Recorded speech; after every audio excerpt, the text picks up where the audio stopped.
Baik, saya akan menjelaskan tentang pengertian Ordinary Least Square atau disingkat dengan OLS. Apa sih OLS itu?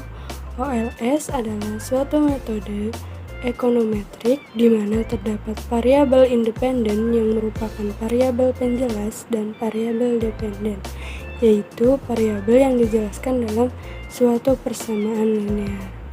Nah, dalam OLS hanya terdapat satu variabel dependen, sedangkan untuk variabel independen jumlahnya bisa lebih dari satu.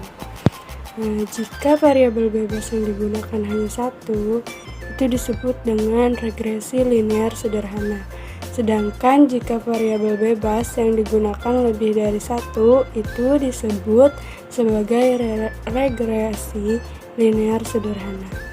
Nah, OLS ini merupakan metode regresi yang meminimalkan jumlah kesalahan atau error kuadrat. Model regresi linear yang dipakai dengan metode OLS tersebut harus memenuhi asumsi BLEU atau Bayes Linear Unbiased Estimator dalam melakukan pendugaan interval dan pengujian parameter regresi populasi. Nah, apa saja sih asumsi-asumsi dalam BLEU tersebut? Nah, yang pertama itu model regresi adalah linear pada parameter-parameternya. Nah, yang kedua itu ada variabel bebas adalah bukan stokastik atau memiliki nilai yang tetap untuk sampel yang berulang, dan tidak ada hubungan linear yang persis antara dua atau lebih perubah-perubah bebas atau non-multicollinearity. Nah, yang ketiga itu ada error term atau galat mempunyai nilai harapan 0. Yang keempat itu ada error term atau mempunyai variance konstan untuk semua observasi. Nah, yang kelima itu ada error term atau galat pada suatu observasi tidak berhubungan dengan error term pada observasi lain. Nah, yang terakhir itu ada error term atau galat yang berdistribusi normal. Nah, di sini masih tentang OLS ya, yaitu untuk aturan pengujian hasil output regresi. Nah, sebelum melakukan analisis model yang diregresi, terdapat beberapa hasil output yang harus dimengerti, yaitu yang pertama ada probability atau p-value. P-value ini berfungsi untuk menentukan apakah variabel independen signifikan mempengaruhi variabel dependen. Dan dengan nilai p-value ini kita dapat menentukan apakah kita menerima atau menolak hipotesa. HO itu parameter tersebut sama dengan 0. Jika nilai p-value lebih kecil dari nilai alfa, maka kita dapat menolak hipotesa atau HO dengan tingkat keyakinan 1. Atau dengan kata lain, variabel independen tersebut mempengaruhi variabel dependen secara signifikan. Nah, yang kedua itu ada R squared. Nilai R square ini mengukur tingkat keberhasilan model regresi yang kita gunakan dalam memprediksi nilai variabel dependen. Nilai ini merupakan fraksi dari variasi yang mampu dijelaskan oleh model. Nilai R ini terletak antara 0 sampai 1. Semakin mendekati 1, maka model dapat kita katakan semakin baik. Nah, yang ketiga itu ada adjust R squared, yaitu salah satu masalah jika kita menggunakan ukuran R pangkat 2 untuk menilai baik buruknya suatu model adalah kita akan selalu mendapatkan nilai yang terus naik seiring dengan penambahan variabel bebas ke dalam model. Oleh karena itu, Ajus R-square cocok digunakan untuk regresi berganda. Nah, Ajus R-square ini secara umum memberikan penalti terhadap penambahan variabel bebas yang tidak mampu menambah daya prediksi suatu model. Ajus R-square ini dirumuskan sebagai berikut ya, yang di bawah rumusnya. Nah, nilai Ajus R ini tidak akan pernah melebihi nilai R2, bahkan dapat turun jika menambahkan variabel bebas yang tidak perlu. Dan bahkan untuk model yang memiliki kecocokan yang rendah, Ajus R-square dapat memiliki nilai yang negatif. Nah, yang keempat ada Durbin Watson DW statistik. Nah, DW statistik berfungsi untuk menggambarkan secara umum ada tidaknya autocorrelation dalam model yang diregresi. Jika nilai DW statistik semakin mendekati nilai 2, maka model tersebut tidak memiliki masalah autocorrelation. Sebaliknya, jika nilai DW statistik semakin menjauhi nilai 2, maka model yang diregresi diduga memiliki masalah autocorrelation. Nah, yang terakhir yaitu ada App Statistic and Probability. App Statistic Test merupakan uji ketetapan model atau bisa disebut dengan goodness of fit dengan hipotesa HO. Semua parameter yang kita duga adalah 0, namun tidak melibatkan konstanta. Untuk metode OLS, perhitungan nilai F statistik adalah sebagai berikut. Di bawah ya rumusnya. Nah, nilai F akan mengikuti distribusi F dengan degree of freedom untuk pembilang dan untuk penyebut. Nilai F statistik yang besar lebih baik dibandingkan dengan nilai F statistik yang rendah. Nah, sedangkan nilai probability F merupakan tingkat signifikasi marginal dari F statistik. Jika nilai probability F kurang dari nilai alfa, maka kita dapat melakukan hipotesa dengan tingkat keyakinan 1. Dapat disimpulkan bahwa seluruh parameter yang kita duga adalah berbeda dengan 0 atau model yang kita gunakan adalah model yang baik. Nah, selanjutnya itu ada uji terhadap pelanggaran asumsi OLS. Pada bagian ini akan dijelaskan beberapa pengujian terhadap pelanggaran asumsi OLS, baik dalam hal pendeteksiannya maupun cara untuk mengatasi masalah pelanggaran tersebut. Nah, uji pelanggaran asumsi OLS ini akan disampaikan sebagai berikut. Nah, yang pertama itu adalah masalah multikoleniaritas. Multikoleniaritas atau kolineritas jamak merupakan pelanggaran asumsi OLS di mana terdapat hubungan yang signifikan antara variabel-variabel independen dalam sebuah sistem persamaan struktural. Sejumlah prosedur dapat digunakan sebagai indikasi dari terjadinya multikoleniaritas, antara lain yaitu yang pertama, nilai R-square yang tinggi dan diikuti dengan nilai F-stats yang signifikan, namun sebagian besar nilai dari T-stat tidak signifikan. Nah, yang kedua itu tindakan correlation antar dua variabel bebas. Jika nilai korelasi antar variabel tersebut cukup tinggi, maka diindikasikan terjadi masalah multikoleniaritas dalam persamaan tersebut.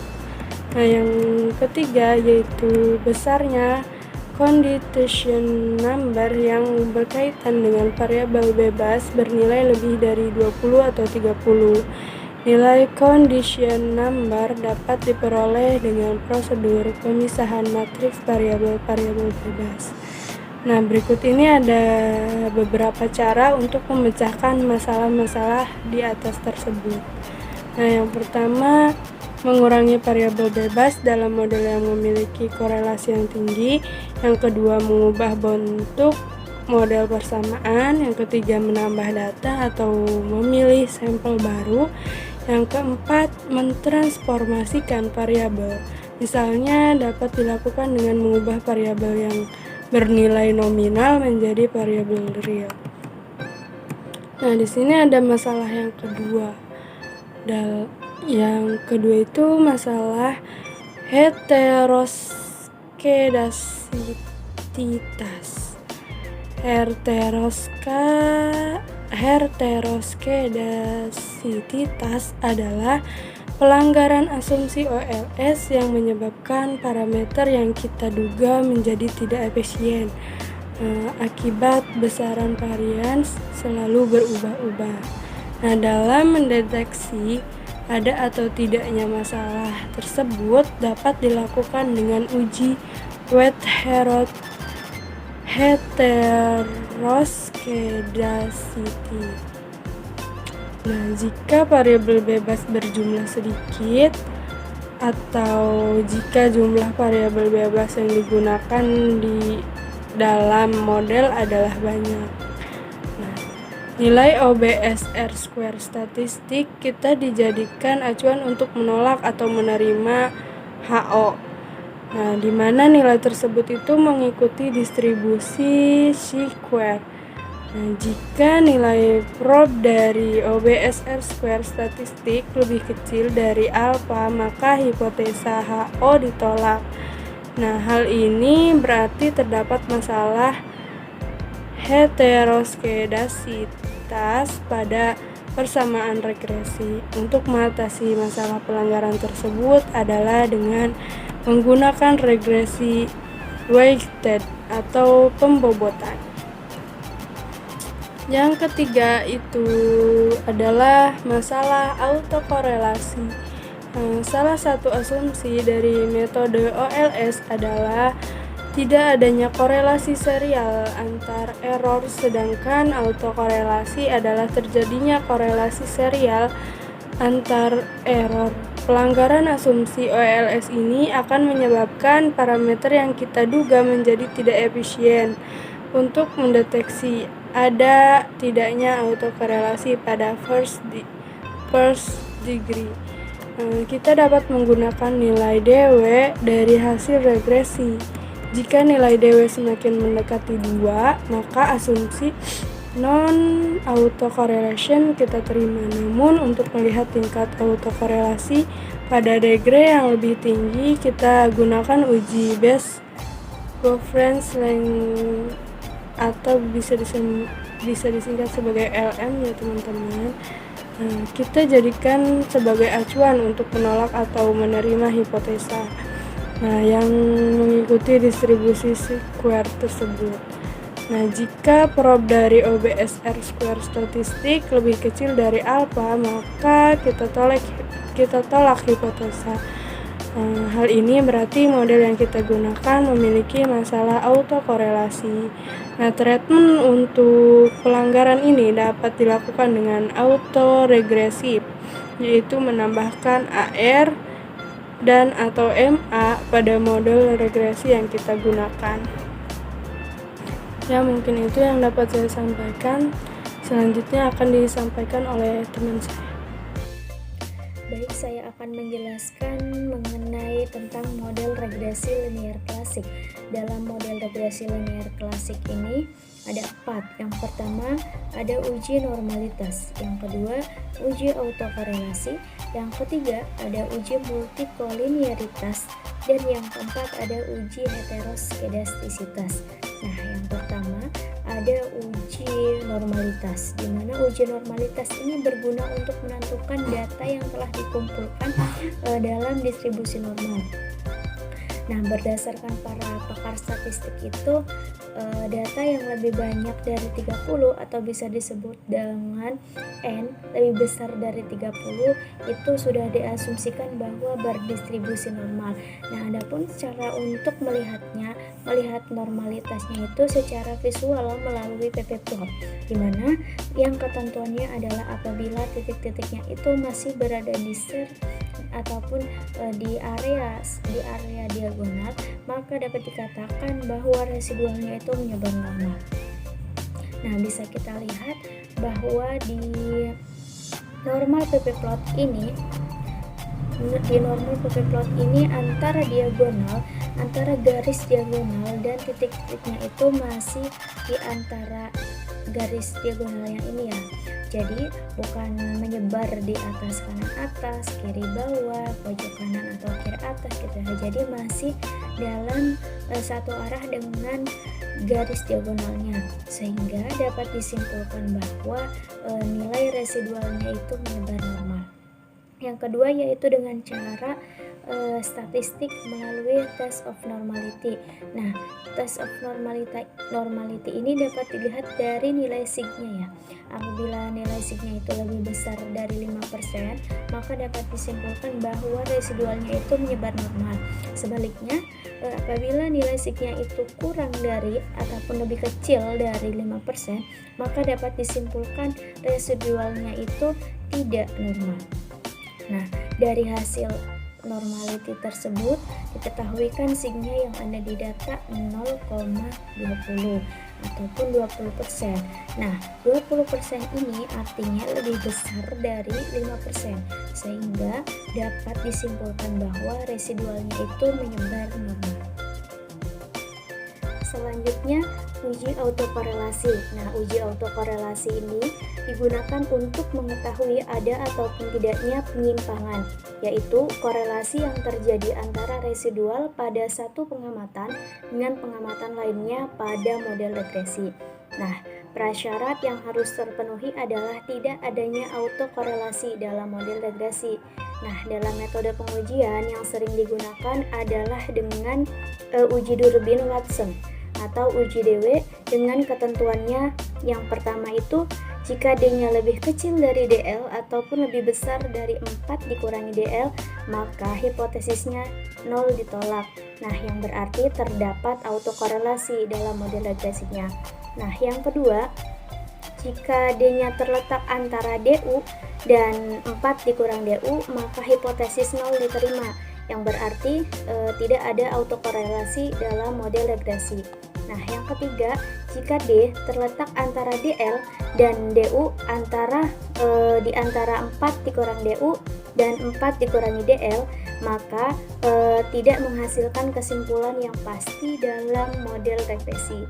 Nah, di dalam contoh tabelnya ini dari output SPSS-nya bahwasannya nilai Durbin-Watson di tabelnya itu 1,641. Nah, sedangkan nilai tabel pembanding berdasarkan data keuntungan yang dilihat pada tabel di 4.3 itu dari ebook ya teman-teman, itu nilai DL-nya 1,153. Nah, sedangkan nilai DU itu 1,376. Nah, nilai DU jadi alfa lebih kecil dari DW, lebih kecil dari 4 dikurang DU. Nah, sehingga dapat disimpulkan bahwa residualnya tidak mengandung autokorelasi.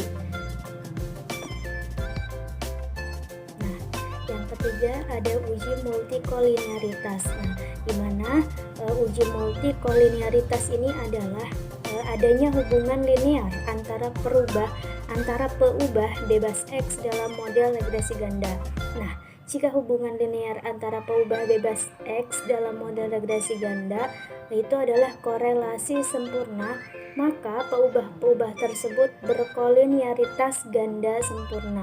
Nah, pendeteksian multikolinearitas ini dapat dilihat melalui nilai variance inflation factor ataupun VIF. Nah, bisa dilihat di contohnya yaitu yang menggunakan SPSS itu yang di tabel. Jadi pendekatan multi kolinearitas ini dapat dilihat melalui nilai VIF. Nah, pada tabel bahwasannya kriteria pengujiannya yaitu apabila nilai VIF itu kurang dari 10, maka tidak terdapat multikolinearitas di antara variabel independen. Nah, sebaliknya, pada tabel ditunjukkan nilai VIF seluruhnya yaitu besar dari 10, sehingga asumsi model tersebut mengandung multikolinearitas. Nah, yang keempat ada uji heteroskedastisitas. Nah, uji heteroskedastisitas ini adalah adanya ketidaksamaan varian dari residual untuk semua pengamatan pada model regresi. Nah, mengapa sih dilakukan uji heteroskedastisitas? Jadi untuk mengetahui adanya penyimpangan dari syarat-syarat asumsi klasik pada model regresi. Nah, di mana dalam model regresi ini harus dipenuhi syarat tidak ada heteroskedastisitas. Nah, jadi di mana dalam model regresi ini heteroskedastisitas ini tidak harus dipenuhi ya. Jadi bisa dilihat di tabel itu regresi antara residual dengan variabel independennya itu seperti terlihat di koefisien ya. Pada tabel koefisien ini output menunjukkan bahwa tidak adanya hubungan yang signifikan antara seluruh variabel independen terhadap nilai absolut residual. Nah, sehingga dapat disimpulkan bahwa asumsi non-heteroskedastisitas terpenuhi. Baiklah, saya akan melanjutkan materi selanjutnya, itu tentang kesalahan standar estimasi. Kesalahan standar estimasi adalah standar deviasi di sekitar garis estimasi regresi yang mengukur variabilitas nilai Y aktual dari Y prediksi. Disimbolkan dengan SYX, kesalahan prediksi dalam regresi biasanya disebut dengan error term atau residual. Nah, meskipun metode kuadrat kecil OLS menghasilkan garis estimasi dengan jumlah variasi minimum, kecuali jika koefisien determinasi R2 sama dengan 1. Persamaan regresi bukanlah prediktor yang sempurna. Setiap estimasi menggunakan regresi, OLS pasti mengandung kesalahan prediksi atau error term. Namun, dengan menggunakan metode regresi OLS ini, error term bisa ditekan sekecil mungkin, senormal mungkin, serta sestabil mungkin. Dengan demikian akan dihasilkan estimasi yang dapat dipercaya atau yang disering juga dengan istilah BLUP. Bisa dilihat gambar di atas. Variabilitas di sekitar garis regresi ditunjukkan pada gambar di atas yang menyajikan scatter plot dan garis regresi untuk dapat penjualan motor. Kita dapat melihat dari gambar itu bahwa beberapa nilai berada di atas garis regresi dan nilai lainnya berada di bawah garis regresi. Pada contoh tersebut, kesalahan standar estimasinya itu sama dengan 0,158 unit. Baik, di sini saya akan menjelaskan tentang koefisien determinasi. Koefisien determinasi ini merupakan pengujian yang dilakukan dengan maksud mengukur kemampuan model dalam menerangkan seberapa pengaruh variabel independen secara bersama-sama atau simultan mempengaruhi variabel dependen yang dapat diindikasikan oleh nilai ajusti R². Koefisien determinasi ini menunjukkan sejauh mana kontribusi variabel bebas dalam model regresi mampu menjelaskan variasi dari variabel terikatnya. Koefisien determinasi ini dapat dilihat melalui nilai R² atau R kuadrat pada tabel model tersebut. Menurut Ghazali, nilai koefisien determinasi yang kecil memiliki arti bahwa kemampuan variabel-variabel independen dalam menjelaskan variabel dependen sangat terbatas. Sebaliknya, jika nilai mendekati 1 dan menjauhi 0, memiliki arti bahwa variabel-variabel independen memiliki kemampuan memberikan semua informasi yang dibutuhkan untuk memprediksi variabel dependen. Apa sih tujuan dari koefisien determinasi tersebut? Tujuannya itu Uji koefisien determinasi ini bertujuan untuk mengetahui seberapa besar variabel endogen secara simultan mampu menjelaskan variabel oksigen. Semakin tinggi nilai R kuadrat, berarti semakin baik model prediksi dari model penelitian yang diajukan. Uji koefisien determinasi R kuadrat dilakukan untuk menentukan dan memprediksi seberapa besar atau penting kontribusi pengaruh yang diberikan oleh variabel independen secara bersama-sama terhadap variabel dependen. Nilai koefisien determinasi yaitu antara 0 dan 1. Jika nilai mendekati 1 artinya variabel dependen, artinya variabel independen memberikan hampir semua informasi yang dibutuhkan untuk memprediksi variabel dependen. Namun jika nilai R kuadrat semakin kecil, artinya kemampuan variabel dijelaskan oleh variabel lain selain variabel independen dalam penelitian.